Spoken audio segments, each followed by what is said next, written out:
Shout out mga idol. Pasok tayo ng trabaho.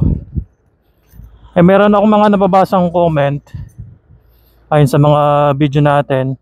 Siyempre hindi naman lahat kaya nating sagutin isa-isa. Kaya ito, medyo pagsamasamahin na natin konti. Medyo maganda-ganda yung ano ngayon, yung panahon. Ayun, mga puting-puting yan. Nakikita niyo mga puti. Ano yan? Ulan ng snow yan. Hindi siya kaagad natutunaw kahit mayroong araw. Meron akong isang nabasang comment doon. Sabi, goal daw ba na makuha yung family mo o yung asawa mo kapag live-in partner lang? Itong masasagot ko dyan, idol, hindi po siya makukuha ng... Hindi mo siya makukuha kasi hindi kayo kasal. Ang importante kasi dapat kasal kayo. Kasi ang isa sa mga requirements ay yung marriage certificate. So kailangan na kasal kayo para makuha mo yung asawa mo o kahit yung anak mo na nagpapatunay. Kasi sa yun nga, isa sa mga requirements yung marriage certificate. Apostle yan kapag sa requirements. Tapos kung nasa magkano ba yung magagastos, yung estimated ko kapag magdi-DIY ka, at least siguro mga nasa around 45 to 50,000, sabihin mo ng ganun. Pero meron din ng mga ano dito, meron din ng mga installment na monthly mo siyang babayaran. And marami dyan, si Magdalena, si Mylene Campos, Visa Help. Yun nga, isa, maganda rin kasi yung ano nila dito, program na family reunification. And lagi kita paulit-ulit tayo sa mga family reunification, no? Kasi marami talaga nagtatanong, mga interesado. Lalo yung mga papunta dito sa bansang Czech Republic na nangangarap na manirahan dito, di tulad sa Pilipinas. Yan, soon malay natin tayo rin makapag family reunification, yung asawa natin tsaka yung mga anak natin. Yun nga lang pagdating dito, medyo mag-adjust lang yung mga bata kasi sa pag-aaral nila, kasi kailangan nilang matuto ng ano, ng lingwahe nila. Meron namang English English subject, pero mostly para maging PR sila, mag-aaral sila ng ano, ng lingwahe ng Czech Republic. Ako, hindi ko naman kailangan talagang mag-aral. Depende sa iyo yan. Kapag gusto mo mag-aral, wala namang problema. Dito hindi naman required yung pag-aaral. Sa sayo naman kung gusto mong matuto ng lingwahe nila, kung gusto mo talagang maging isang citizen ng Czech Republic. Yung adaptation course na tinatawag dito sa Czech Republic. Yung adaptation course pala mga ka-idol, requirements din yun sa mga hindi pala nakakaalam. Ayan, mag-registered na kayo, umattend kayo ng adaptation course. Kasi merong punishment yan kapag hindi kayo umattend. At least mache-check kasi kayo kapag hindi kayo umattend ng adaptation course. Isang beses lang naman yan, makikinig ka lang. Yung adaptation course ay ipapaliwanag yung yung kung ano yung mga pamumuhay dito sa Czech Republic, mga rules nila. Yun yung tinatawag na adaptation course. Sa mga video sa video na to mga ka-idol, sa mga bagong dating dito sa bansang Czech Republic, yan, umattend kayo sa adaptation course. Merong merong website sa Chrome, check nyo lang. Ayun, pipili lang kayo ng ng ministry kung saan kayo malapit. And kailangan nyo umattend diyan sa mga hindi pa pala nakakaalam dito, no. Ayun, adaptation course yung tinatawag na ganun. And mga ka-idol, sa mga hindi pa pala naka-follow dyan at subscribe sa YouTube channel natin, pa-support naman ng channel natin mga ka-idol.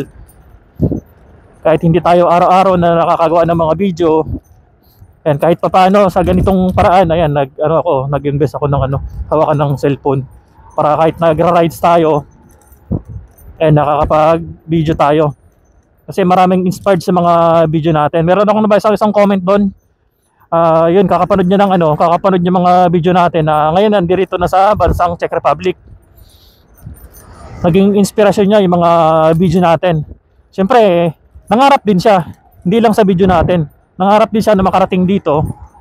Kasi dito kahit papaano, okay din naman ng pamumuhay. Yung kultura nila, okay din naman. Wala din naman akong masabi. Yun nga lang, minsan sa tao meron. Kasi sa pagdating sa trabaho, normal lang naman eh.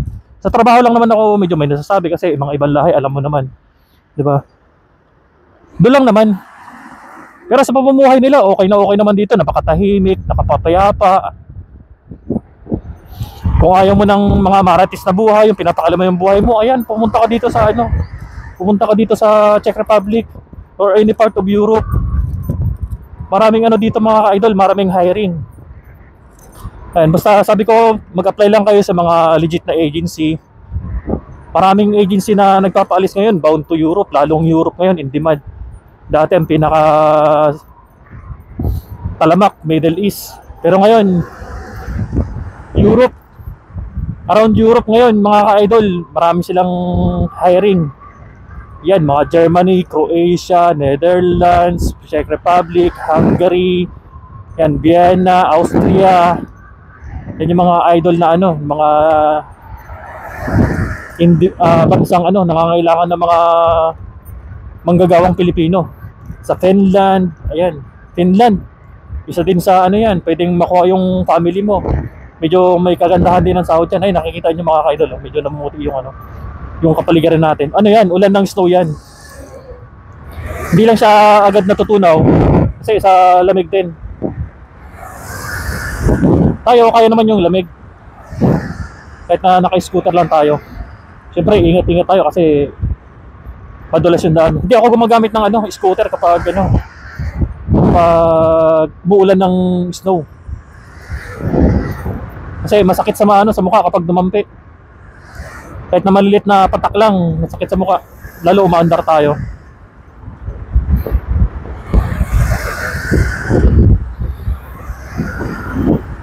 Ayun, Friday ngayon, last day ng pasok. Kaya maga tayo ano ngayon papasok.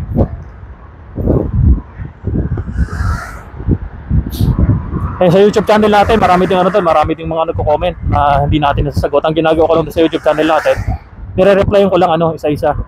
Siyempre, ganun tayo bilang isang small content creator dito sa Czech Republic na mga nakakapanood ng mga video natin na nagtatanong about dito. Yung mga binibigay ko information is about dito lang sa ano naman eh, sa Czech Republic. Hindi tayo lumalabas ng ibang bansa. Kasi dito naman tayo, dito tayo nakabase sa Czech Republic. Kung ano yung mga nalalaman natin dito, i-share lang natin sa mga hindi nakakaalam.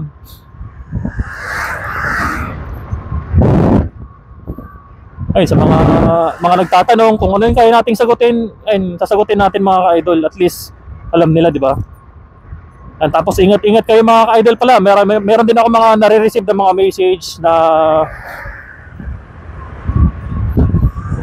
mga nag-a-apply na nakapagbayad na hanggang ngayon wala pa rin nangyayari sa application nila. Idol, mag-ingat-ingat kayo pagdating sa ganyan. Para sabihin ko sa inyo, mas maging kampante kayo. Huwag niyong madalin ang ano, huwag niyong madalin ang pag-apply. Ang pag-apply, idol, talagang pagdadaanan mo yan. Kasi halos lahat ng mga nakarating dito pinagdaanan yan. Meron din mga way na madali lang naman, pero mag-ingat-ingat. Mas baling mag-apply kayo sa mga legit na agency. Ayan, lagi kong sinasabi, hindi lang ako, marami din mga vlogger dito na nagsasabi na mag-ingat lagi sa pag-apply. Huwag magpadalos-dalos mga idol kasi pera ang umiiral dito eh. Siyempre magbabayad ka. Tapos wala din namang nangyayari pag nagbayad ka, di ba? Kaya mag-ingat-ingat. Ingat lang palagi idol. Ay lagi ko sinasabi na legit na agency dapat ang apply ninyo. And medyo bagala lang natin yung ano, takbo natin kasi medyo malamig, tumatagos. Malamig lang kasi sa ano, sa kamay. Andito ako dumadaan araw-araw, papasok. Siyempre, scooter lang yung kaya natin bilhin, kaya di tayo makabili ng sasakyan. Isa pa, di pa tayo marunong mag-drive. Dito, napakadali lang din namang bumili ng ano dito sa Czech Republic, sasakyan. At least siguro mga 20,000 crowns, meron ka ng sasakyan dito. Ang medyo may kamahalan lang dito mga idol, yung license. Lisensya dito ngayon, mahal, at least siguro 35,000 crowns magkano sa Philippine money yan. Pwede rin naman gamitin yung ano dito, international license, wala din naman problema. And may mga kaibigan tayo katrabaho na mga international license, wala din yung problema doon. Ina-allowed naman din nila dito sa ano, sa Czech Republic. And siguro sa susunod, pag kaya na natin mag-drive, kaya natin bumili ng sasakyan, why not, di ba? Marami na nangarap na ano. Service lang papasok, Kahit anong model, okay lang yan. Basta umaandar. At least makarating tayo sa paroroonan natin. And siyempre, naka-scooter lang tayo. Lagi tayong safe dapat.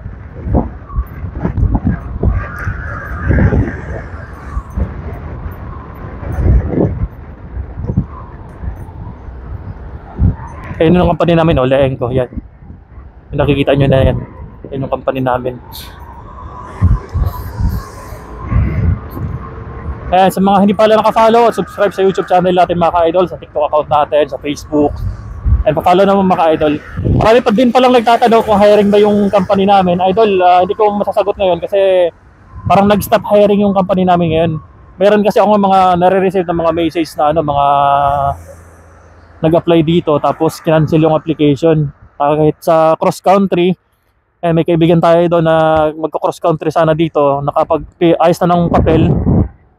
Pero ang problema, hindi kinancel yung application. Sayang. Ayun yung nakikita nyo kapaligiran, no? Puting-puti, di ba? And sipatan lang natin kaunti, papakita ko sa inyo. Yung mga nakikita nyo yan, snow yan mga kaidol, oh. Yan, lahat na yan. Kitang-kita nyo, di ba? Puting-puti. Hindi siya agad natutunaw kasi, yun nga, sabi ko malamig. Ay, doon tayo dumadaan. Doon pa yun. Siyempre, pasok na tayo, baka malit tayo. Ito yung company namin, Leengco. Yan. Yung malaking building na yan, ayan o. Yan yung bagong company. Bagong building. Bagong building yan. Itong maliit naman ito, ayan, yung maliit na yan, yan yung lumang building. Diyan kami dati nag-in o pumapasok. Pero ngayon, doon na sa kabila, sa malaki.